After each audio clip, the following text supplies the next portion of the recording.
So dear students, आज थोड़ी situation different है, तो हम लोगों को चॉक बोर्ड का इस्तेमाल करना पड़ेगा। सब लोग थोड़ी शांति बनाए रखें, बिकॉज चॉक से लिखने की आदत काफ़ी सालों से चली गई है। पता नहीं हाथ चल भी पाएगा कि नहीं चल पाएगा, बट कोशिश करूंगा कुछ तो लिख पाऊँ। So listen very carefully. हम लोग पढ़ रहे थे इंटरफेरेंस इन थिन फिल्म्स। याद आया? सो इंटरफेरेंस इन थिन फिल्म्स हम लोग पढ़ रहे थे, right? Now listen very carefully. अभी हम लोगों ने एक तो देखा था डेरिवेशन, जिसमें था कि interference in thin film due to reflection, और दूसरा देखा था interference in thin film due to transmission. याद आ रहा है? अब थिन फिल्म तो है, लेकिन अब थिन फिल्म ऐसी फ्लैट फिल्म नहीं है, बल्कि ऐसा वेज शेप का फिल्म है। वेज वेज इसको वेज शेप बोलते हैं, wedge shape. This shape is called as wedge shape. इस वेज शेप के साथ आप लोगों ने काफी सारे न्यूमेरिकल सॉल्व किए हैं in Newton's laws of motion. 11th में भी 12th में भी आप लोगों ने इसका इस्तेमाल किया है, और लॉज ऑफ मोशन नाम के चैप्टर में आप लोगों ने डिटेल में पढ़ाई की है। फर्स्ट ईयर बीएससी में भी फर्स्ट सेमेस्टर में फर्स्ट सेम में Newton's laws of motion chapter में हम लोगों ने इसका इस्तेमाल किया है, ठीक है? तो इसे कहते हैं वेज शेप, वेज। अरे समझ में आ रहा है भाई कि नहीं? तो हमें करना क्या है, सुनिए। एक ऐसा कांच का प्लेट यहां और एक कांच की प्लेट जो है यहां, ऐसा करके रखना है। अब ऐसा प्लेट को टेढ़ा रख के साधे रहना, बैलेंस किए रहना पॉसिबल नहीं है। You can not keep it suspended like that. साधना मतलब बैलेंस करना, तो बैलेंस ऐसे तो हो नहीं पाएगा ये। तो फिर हम क्या कर सकते हैं, इसमें हम लोग एक वायर फंसा देते हैं, wire. Now listen very carefully. ये फिगर मैंने बहुत ही एग्जैजरेटेड फिगर बनाया है। It's not to the scale figure. ये फिगर टू द स्केल नहीं है। ये जो फिल्म है, इसकी जो सबसे मोटी चौड़ाई है, ये सबसे मोटा पार्ट। यहां तो जीरो चौड़ाई है इस फिल्म की, यहां पे जीरो चौड़ाई है, राइट? चौड़ाई बढ़ती जा रही है, बढ़ती जा रही है, बढ़ती जा रही है। सबसे ज्यादा चौड़ाई यहां पर है, which is equal to nothing else but diameter of what? The wire. अरे हम लोग जो वायर इस्तेमाल कर रहे हैं दो प्लेट्स के बीच में फंसा के, उस वायर का डायमीटर, ये मैं थोड़ा अच्छे से बना नहीं पाया हूं, तो आप लोग से माफी चाहूंगा, ठीक है? कि भाई क्या है कि अभी लॉकडाउन के बाद से चीजें हो नहीं रही है बराबर। सो डायमीटर ही है, ठीक है? वायर रखा हुआ है। अब मिटाने के लिए डस्टर किधर है भाई? अरे अच्छा, ये वाला डस्टर है।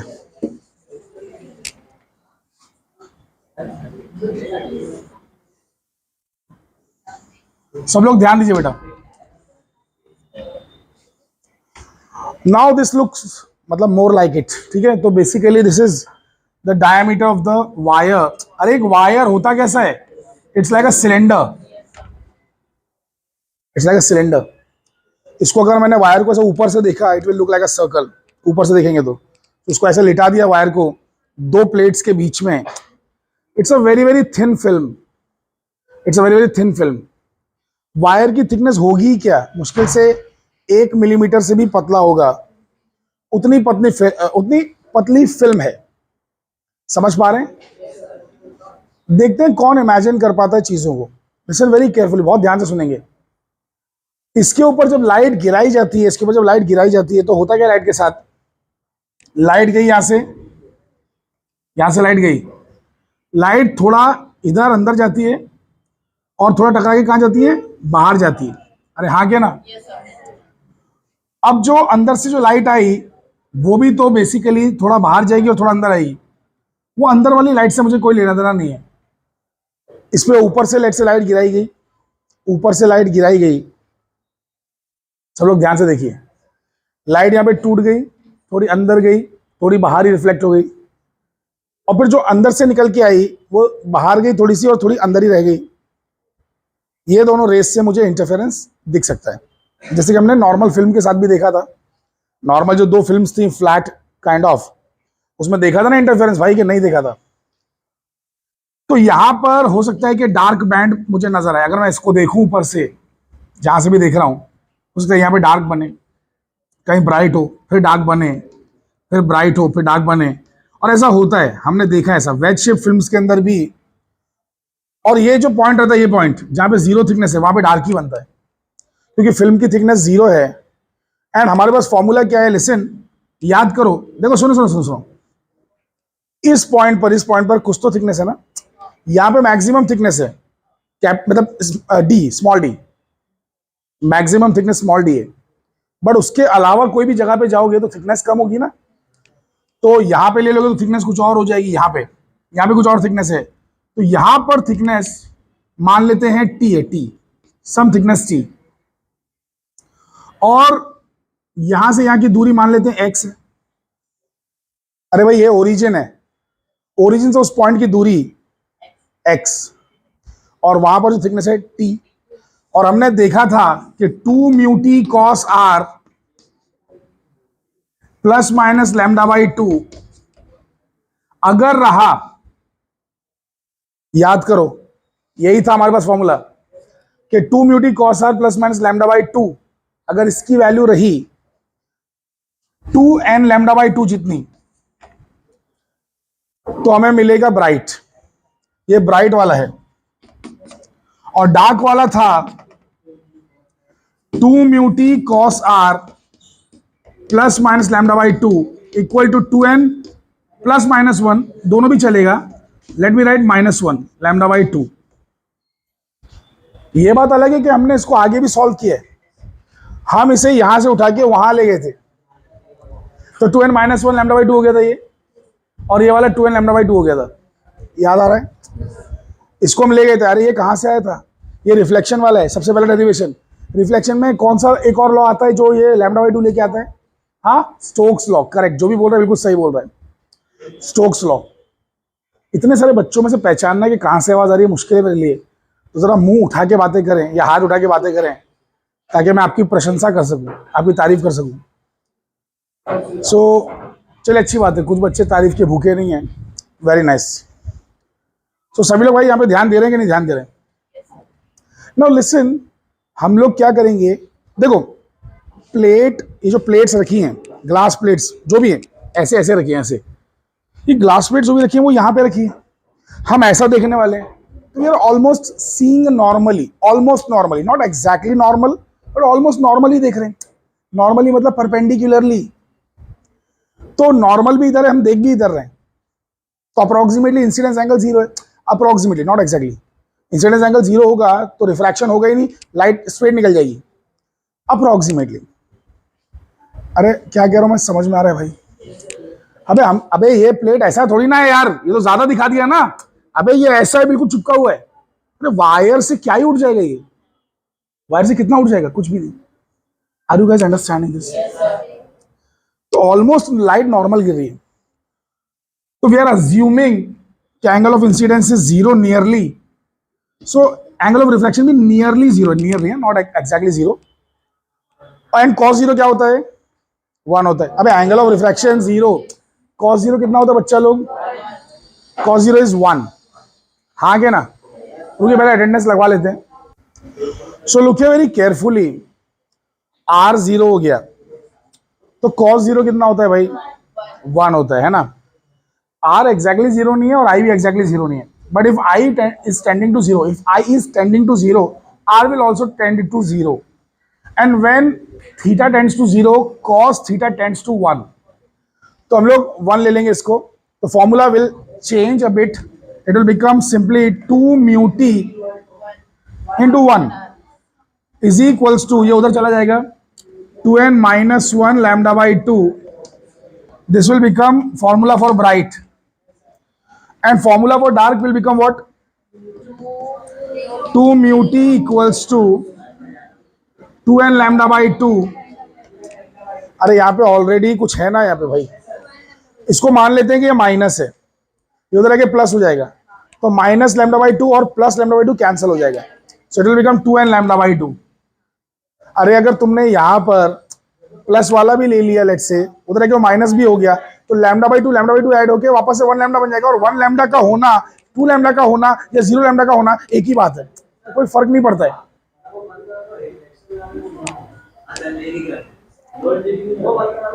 Okay okay, fine fine fine. Lesson वैसे ही मुश्किल से 5 से 10 मिनट और बचे हैं, तो उसमें जरा थोड़ा सा आप लोग शांति बनाए रखेंगे तो अच्छा होगा। सब एक से एक अकल के पुतले बच्चे हैं, एकदम घोर कलयुग आ चुका है। एक जमाना था कि जो गुरु लोग थे उन्हें बेसिकली बोलना नहीं पड़ता था, और बच्चे लोग जो है गुरु के पीछे लग जाते थे, चरणों में पड़े रहते थे दिन रात कि गुरु हमें शिक्षा दीजिए, हमें सिखाइए। तो गुरु जो है बच्चों को लेकर जंगल में चले जाते थे, वहीं पर रहा करते थे और वहीं पे शिक्षा दिया करते थे, वहीं पे शास्त्र भी सिखाते थे और शस्त्र भी सिखाते थे। और आज ऐसा घोर कलयुग आ चुका है कि बच्चों को पकड़ पकड़ के बुला के लाना पड़ता है। कोई कॉरिडोर में खड़ा है, कोई कैंटीन में बैठा हुआ है, पकड़ पकड़ के लाना पड़ता है कि आओ आओ भैया, आ जाओ, लेक्चर बैठो। ऐसा लग रहा है कि हम लोग को पास होना है। बट एनीवे, कोई बात नहीं, पास करवाना ही सिर्फ हमारा उद्देश्य नहीं है। हम लोग को आपको सिर्फ पास नहीं करवाना है, आपके दिमाग में क्यूरियोसिटी का एक बीज बोना है। क्योंकि अगर आप क्यूरियस हो गए एक बार साइंस को लेके, अगर आप क्यूरियस हो गए तो ऑटोमेटिकली आप खुद पढ़ना स्टार्ट कर दोगे, 10 बुक्स पढ़ोगे और आपको ज्ञान मिलता रहेगा। तो आपके अंदर वो एक क्यूरियोसिटी जगाना, जिज्ञासा पैदा करना, ये हमारा लक्ष्य है। ठीक है, चलिए एनीवे, कोई बात नहीं, शांत जी, शांत जी। सो लिसन, सभी लोग यहाँ पे बेटा देख रहे हैं, ध्यान दे रहे हैं? सभी लोग का ध्यान है। सो फॉर्मूला कुछ इस तरीके से हो जाएगा, ठीक है, 2n-1 lambda by 2 and 2n lambda by 2, ये हो जाएगा। Now I don't like this t, I want to replace it. Now let's call this as angle of wedge, theta, angle of wedge. Wedge is by the way WEDG, wedge, wedge shape का film है ये। Listen very carefully. बहुत सारे लोग ऐसे होते हैं कि जो जरा सा वर्ड्स बदल दो तो आंसर नहीं कर पाते। इसका नाम अभी मैंने वेज लिया, लेकिन मैं ये भी तो बोल सकता हूं कि a thin film of varying thickness, इसका नाम मैं ऐसे भी लिख सकता हूं कि what is the condition for interference for, I think somebody is calling in between, I guess. Okay, anyway, let it be. So हमारा समय हम लोग बर्बाद नहीं करते हैं, फटाफट इसको खत्म करते हैं। आई कैन से इक्वली के thin film of varying thickness, बदलती हुई थिकनेस वाली, यूनिफॉर्मली वेरिंग थिकनेस, यूनिफॉर्मली बदलती हुई, तो यूनिफॉर्मली बदलती हुई थिकनेस वाली फिल्म। तो वेज फिल्म ना लिख के एग्जाम में क्वेश्चन ये भी हो सकता है कि what are the conditions for interference for a varying thickness film. बहुत सारे बच्चों का यही होता है कि जरा सा वर्ड्स ट्विस्ट करते हैं तो बेसिकली वो एग्जाम में आंसर नहीं दे पाते, है ना? तो ऐसा नहीं होना चाहिए। सो हमारे बैच में वो आइए क्या, वो टॉपर गर्ल अमरा, अच्छा चली गई वो। अरे टॉपर ही नहीं बैठ रहे तो बच्चों को, बाकी लोग से क्या उम्मीद करूं मैं? कोई बात नहीं। तो बेसिकली वो अमरा जो है, she is the topper, 9.70 CGPA है ना, 10 में से 9.70 CGPA, which is a fantastic score. It's a fantastic score. If she maintains that consistently, तो in TY she can top the university as well, because 9.7, 9.9 ऐसा अगर करते रहे तो TY में पूरा यूनिवर्सिटी में टॉप आ सकते हैं। Then you will get some gold medal and all. तो सब कुछ मिलता है, कॉलेज का भी मिलेगा, कॉलेज से भी गोल्ड मेडल मिलेगा, यूनिवर्सिटी से भी मिलेगा। एक अलग ही तरीके का पूरा फेलिसिटेशन होता है ऐसे स्टूडेंट्स का। Okay, anyway let's come back to this. So listen, वैसे और भी चीजें हैं, there are scholarships as well. जो यूनिवर्सिटी के टॉपर्स होते हैं, they can apply for DST inspire fellowship. वो जो फेलोशिप होती है गवर्नमेंट ऑफ इंडिया की तरफ से होती है, उसमें महीने का कुछ 7 से 8 हज़ार रुपये मिलता है आपको। पढ़ाई करते करते हर महीने आपके अकाउंट में 7 to 8 थाउजेंड आता रहेगा, तो पूरा MSc खत्म होने तक आएगा। और अगर वही चीज़ आपने आगे भी परफॉर्मेंस अच्छा रखा तो PhD में आपको जो भी गवर्नमेंट का रेट उस टाइम पे चल रहा होगा, जो दे रहे हैं PhD स्टूडेंट्स को, तो 32 से लेके 42,000 के बीच में कुछ रहता है, तो पर मंथ आएगा, पर मंथ PhD करते करते गवर्नमेंट की तरफ से। So it's a very fantastic scheme. Anyway it's for promoting science, because science को आजकल क्या लोग एकदम बिल्कुल कुछ समझ ही नहीं रहे। लोगों ने क्या पढ़ के फायदा है, BSc करके क्या फायदा, जिंदगी में क्या ही बनेंगे। मेरे तो ये समझ में नहीं आता कि छोटे मोटे तुम लोग इधर उधर से कंप्यूटर कोर्स कर लोगे, सर्टिफिकेट कोर्स, उसमें तुम्हें कौन जॉब पे रखेगा? ज्यादा से ज्यादा रिसेप्शनिस्ट ही बनोगे ना। तो कम से कम कुछ एक अच्छी जॉब करो ना। मैं ये कह रहा हूँ कि ना रिसेप्शनिस्ट कोई बुरी जॉब नहीं है, एंड हर जॉब को मैं ट्रीट करता हूँ अच्छे से, विद डिग्निटी। बट मैं ये कह रहा हूँ कि तुम जैसे लोग जो साइंस पढ़ रहे हैं वो साइंस जॉब छोड़ के सेल्स के जॉब में जा रहे हैं, क्यों? अरे जो सेल्स में अच्छा है वो सेल्स करे, वो मैनेजर बने, वो आगे बढ़े, वो एमबीए करे। तुम साइंस वाले क्यों उस चीज में जा रहे हो? तुम लोग अपनी फील्ड में आगे बढ़ के पैसे कमाओ ना। चलो anyway let's come back to this. So listen, मुझे टी को रिप्लेस करना है। Can anybody tell me how will I replace t? Just see the parameters and the quantities given on the board. So here is t, here is x, here is theta. How do I replace that? Come on. If I take tan theta, what will be the tan theta की value? If I take tan theta is what? Opposite upon adjacent. अरे क्या होता है tan theta? क्या होता है भाई? सामने वाली अपन बाजू वाली. It's damn easy. So listen, सामने वाली कौन है? T. बाजू वाली कौन है? X. So X is equals to T by tan theta. अरे आगे ना? समझ पा रहे हैं भाई? अरे मुझे तो टी को रिप्लेस करना है ना। T is x tan theta, T is x tan theta ऐसा लिखना चाहिए, ठीक है। एनीवे तो T is x tan theta. ध्यान दीजिए, कभी कभार भावनाओं में बह जाता हूं मैं। So T equals to X tan theta. Now listen, this angle is very small. अरे wire is very thin, so angle is very small. So for small angles we can use small angle approximation, means tan theta will become theta. अरे tan theta बन जाता है ना भाई small angle approximation में, हाँ क्या ना? सो t के बदले मैं लिख सकता हूं x थीटा। सभी लोग मेरी बात से सहमत है? t is equal to x into theta, क्योंकि tan थीटा को मैंने थीटा ले लिया है, ठीक है। नाउ लिसन, ये बस बात ध्यान में रखिए, मैं सब कुछ इरेज कर रहा हूं इन दोनों को छोड़ के, because these two are very important फॉर्मूले। मैं सब कुछ इरेज कर रहा हूं। सो t की वैल्यू हमें मिल चुकी है, t की वैल्यू है सिंपली x इंटू थीटा, ठीक है। अब उसको लेके हम यहाँ पे सब्स्टिट्यूट करेंगे। तो ध्यान से देखिए, ब्राइट बैंड के लिए कंडीशन अब बन जाती है 2 mu x theta is 2n-1 lambda by 2, and dark के लिए कंडीशन बन जाती है 2 mu x theta equals to 2n lambda by 2। Is that right? Perfect. Now listen very carefully. Look here. My aim is not this. मुझे सिर्फ ये ढूंढना ऐसा नहीं है. What I want to find is something else. I want to find the fringe width. Now how do I do that? पहले x को एक बाजू में रखेंगे, बाकी सारी चीजों को दूसरे बाजू ले जाएंगे। तो x को एक बाजू रखो। सुनो, ध्यान दो बेटा, मैं चेंज कर रहा हूँ चीजें। अच्छा, ये चीज जब यहां आई गई है तो इसकी कोई जरूरत नहीं है। So I can erase this as well.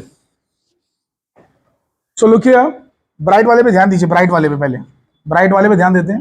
वैसे डार्क वाला ज्यादा इजी है, डार्क वाला पहला कर लेते हैं, ठीक है। डार्क वाला ज्यादा इजी है, it will occupy less space. Look here mister Rehan, जरा ध्यान दीजिए। सो डार्क वाले को पहले देख लेते हैं। x इज इक्वल्स टू, ये 2 तो कैंसल आउट ही हो जाएगा। यहाँ पे है n lambda divide by 2 mu theta, बराबर है। तो अगर मैंने x1 लिया, x1 बोले तो पहला जो डार्क है उसका डिस्टेंस, x2 मतलब दूसरे डार्क का डिस्टेंस। अरे ये 0th डार्क है। एक सेकेंड, यहां से मैं कहा जा रहा हूं जानते हैं आप लोग? यहां से मैं धीरे धीरे जा रहा हूं न्यूटन्स रिंग की तरफ। Listen very carefully, Newton's ring और इसमें क्या फर्क है? न्यूटन्स रिंग जो एक्सपेरिमेंट आप लोग का फर्स्ट ईयर बीएससी का, इसमें और इसमें क्या फर्क है? अरे अकल के पुतलो सुनो, न्यूटन्स रिंग में हम क्या लेते हैं? देखो, एक प्लेट लेते हैं, एक प्लेट, ग्लास प्लेट नीचे लगी हुई है, उसके ऊपर एक प्लेनो कॉन्वेक्स लेंस है, प्लेनो कॉन्वेक्स ऐसी लेंस है। अगर मैं पूरी लेंस को ना देखूं, इतने से पार्ट को देखूं, it's a veg shape film. Can you see that? अब ये वेज शेप फिल्म में सीधी लाइंस आती हैं, पीला काला ऐसा। लेकिन यही चीज खाली ऐसे नहीं है, वेज शेप फिल्म खाली ऐसी नहीं है, बल्कि थोड़ा बाजू में भी है। अरे वेज शेप फिल्म बाजू में भी है ना। अरे ये कैसा है? ये लेंस है ना पूरा, तो न सिर्फ ऐसा है बल्कि ऐसा भी है, ऐसा भी। अरे पूरा लेंस गोल है, गोल। तो क्या होगा कि जो सीधी लाइन है वो थोड़ी टेढ़ी इधर, थोड़ी इधर टेढ़ी, इधर टेढ़ी करते करते पूरा सर्कल बन जाएगा। और ये जो डार्क पॉइंट है बीच का, वो बीच में पैच दिखाई देता है, याद है? मुस्कान जी आज ही किया हम लोगों ने एक्सपेरिमेंट, राइट? सो बेसिकली बीच में डार्क पैच आ जाता है। अरे जहां पे जीरो थिकनेस है भाई, जीरो थिकनेस, वहां पे डार्क पैच है, और उसके बाजू में रिंग्स हैं, समझिए। अरे बाबा, जो चीज ऐसे खुली हुई है, ये लेंस के नीचे ऐसा है, लेकिन लेंस से वैसी थोड़ी ना, लेंस तो पूरा 3D चीज है ना, तो लेंस तो पूरा रोटेट होके पूरा गोल। अरे लेंस ऐसी है ना भाई, पूरा लेंस ऐसी है, ये हो गया प्लेट, और लेंस तो ऐसी है ना। तो यही फिल्म में यहां पे सीधा लाइन है, लेकिन थोड़ा साइड में थोड़ा और टेढ़ा लाइन है, ऐसे गए तो थोड़ा और टेढ़ा है, करते करते करते पूरा सर्कल बन जाता है। सो वो न्यूटन्स रिंग्स हैं। Are you understanding? तो ये इसमें समानता, ये सिमिलैरिटी है, ठीक है। एनीवे, तो पहली रिंग, ये तो जीरोथ रिंग है, ये पहली रिंग है। पहली रिंग पे अगर जाएंगे तो x1 इक्वल टू क्या मिलेगा, लैम्डा बाई 2 म्यू थीटा। दूसरी रिंग पे गए, अभी रिंग नहीं है, अभी लाइन है, तो दूसरी रिंग पे गए, दूसरी लाइन पे गए, कितना मिलेगा, 2 lambda by 2 mu theta. x3 पे गए, 3 लैम्डा बाई 2 म्यू थीटा। तो अगर आप फ्रिंज विड्थ की बात करेंगे, व्हाट इज फ्रिंज विड्थ? कोई भी दो के बीच का गैप, अरे कोई भी दो कॉन्जिक्यूटिव के बीच का गैप है, कॉन्जिक्यूटिव एक के बाद एक वाला। तो या तो x3 माइनस x2 करो, या x2 माइनस x1 करो, या x5 माइनस x4 करो। अरे हाँ क्या ना, उसे कहते हैं फ्रिंज विड्थ। तो फ्रिंज विड्थ का फॉर्मूला बहुत ही सिंपल है, fringe width is x3 minus x2, या फिर x12 माइनस x11। अरे समझ गए? तो बहुत ही सिंपल आने वाला है, यहां से देख के पता चल रहा है, it is simply going to be lambda by 2 mu theta only. अरे अगर मैंने भाई, हाँ अगर मैंने इसको सब्ट्रैक्ट किया तो सब कुछ तो सेम सेम है, खाली 3 माइनस 2 1 आ जाएगा। अरे अकल के पुतलों, समझ पाएंगे नहीं? Good, very nice. Now listen, ये तो आ गया अपने को gap between what, to any two consecutive rings. अच्छा, लेकिन न्यूटन्स रिंग में मुझे कोई बात बताएगा, न्यूटन्स रिंग में रिंग्स के बीच का गैप सेम नहीं है, जबकि यहाँ पे हर लाइन के बीच का गैप सेम है। तो अगर इससे ही रिंग बनती ना, सच में अगर इससे रिंग बनाते तो हर रिंग के बीच में गैप सेम होता है। लेकिन न्यूटन्स रिंग में आपने देखा होगा, शुरू में गैप बड़ा है, तो गैप कम होते जाता है बाद में, रिंग्स के बीच में गैप कम। ऐसा क्यों हो रहा होगा, कौन बताएगा ये देख के? थीटा, ये थीटा डिस्टेंस बढ़ते जाता है, इसलिए सोच समझ के बोलिए। थीटा पूरे के पूरे इसका एक ही है, चाहे मैं ये वाला ट्राइंगल देखूं, चाहे मैं ये ट्राइंगल देखूं। क्या डायमीटर? कौन सा डायमीटर?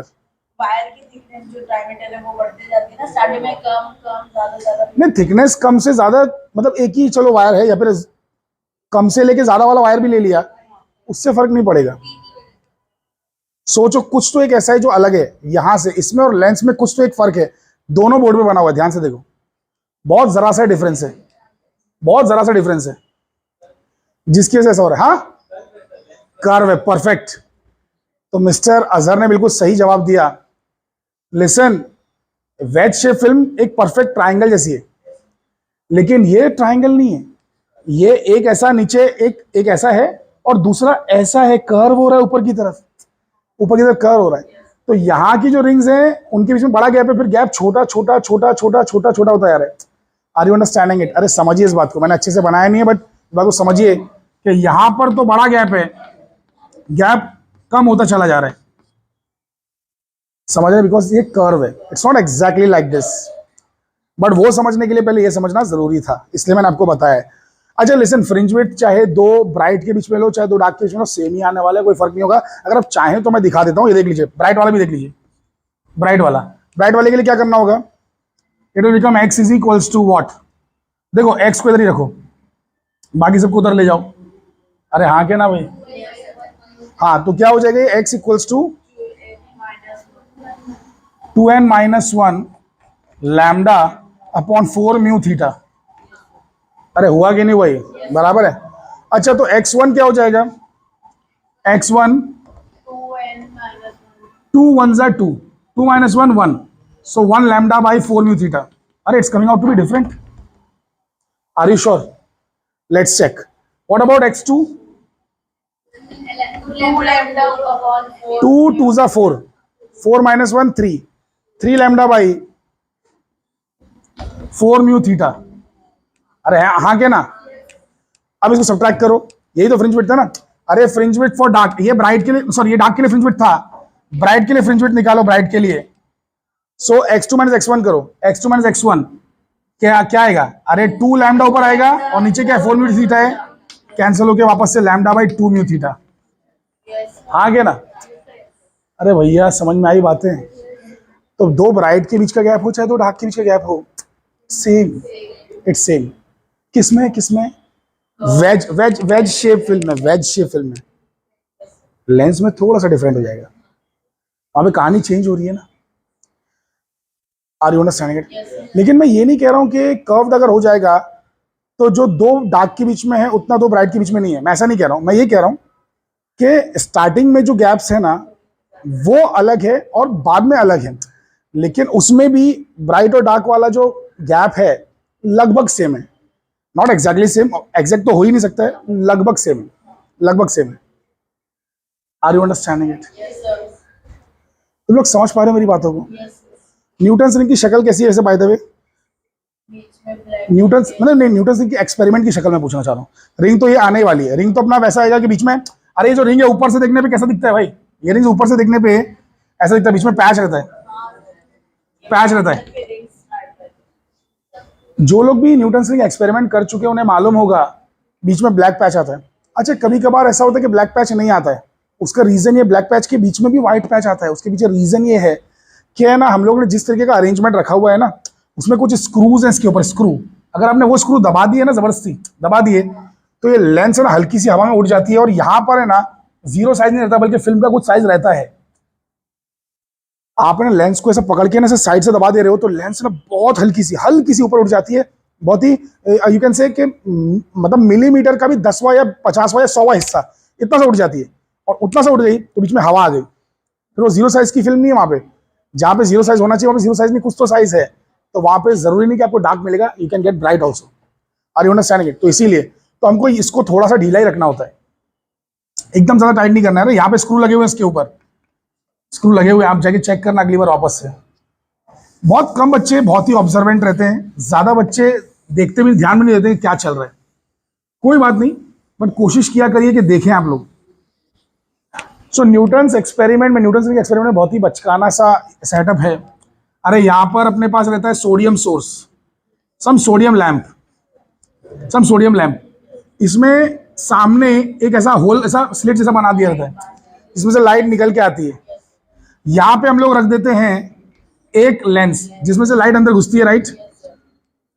अरे हाँ क्या ना? और वो लाइट जो है जाके गिरती है, किस पे गिरती है मालूम है? मतलब टेढ़ी मेढ़ी जैसी भी लाइट हो, ऐसी लाइट हो वैसी लाइट हो कैसी भी हो, इसको इस तरीके से रखा जाता है कि अंदर पैरेलल लाइन्स ही आए और ये जाके गिरती है प्लेट पे। वो जो घुमाने वाला है ना, वो जो गोल सा है, वो लेंस नहीं है, वो प्लेट है, वो प्लेट इसको हम लोग घुमाते हैं। पूरा डिटेल में मैंने वीडियो बना के रखा हुआ है न्यूटन्स रिंग का, पूरा डिटेल में बना के रखा हुआ है। देखा आप लोगों ने न्यूटन्स रिंग का एक्सपेरिमेंट का पूरा डिटेल वीडियो बनाया है। तो वो जो चीज है ना घुमाने वाला, it's not a lens, it's a plate, glass plate है वो, ग्लास प्लेट जिसमें स्प्रिंग भी लगी हुई है, छोटा सा ही नीचे, अपने माइक्रोस्कोप के सीधा नीचे रहता है, तो प्लेट है। ये प्लेट पे लाइट जाती है, टकरा के लाइट नीचे जाती है, टकरा के लाइट नीचे जाती है, और नीचे रखा हुआ है plano convex lens glass plate के ऊपर। यही अरेंजमेंट है इसका। ये लगभग 45 पे रखना है आपको, एग्जैक्ट 45 पे रखा तो और भी अच्छी बात है, पर लगभग तो आपको 45 पे रखना है, तभी आगे रिंग्स देखने मिलेंगी। और फिर इसी के अंदर आपको ये सब मिल जाता है, बीच में एकदम डार्क पैच, फिर ब्राइट, मतलब यानी कि येलो लाइट, येलो कलर, और फिर ये डार्क, फिर येलो कलर, फिर ऐसा ऐसा होता चला जाता है, और इसी की रिंग्स आपको नजर आती है। तो अगर किसी ने पूछ लिया कि न्यूटन्स रिंग एक्सपेरिमेंट में, वाइवा में अगर मैंने पूछ लिया, आपको मालूम है, बेसिक सवाल ही पूछता हूँ, मैंने पूछ लिया कि आपने कौन सा लेंस इस्तेमाल किया रिंग्स बनाने के लिए और कौन सा लेंस इस्तेमाल किया फोकस करने के लिए, आपका जवाब क्या होगा?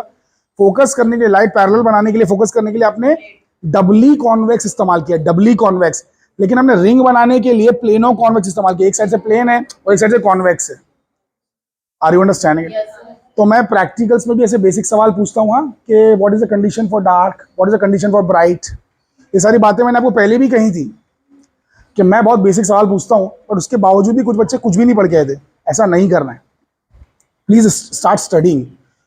तो न्यूटन रिंग का सेटअप आपको मालूम है, इसमें रिंग्स आ जाएंगी। अब वो रिंग्स का जो रेडियस का फॉर्मूला है वो क्या है, वो हम देखेंगे अगले एपिसोड में। तो आई होप कि आपको चीजें समझ में आ गई हैं। Yes, sir. Please copy this.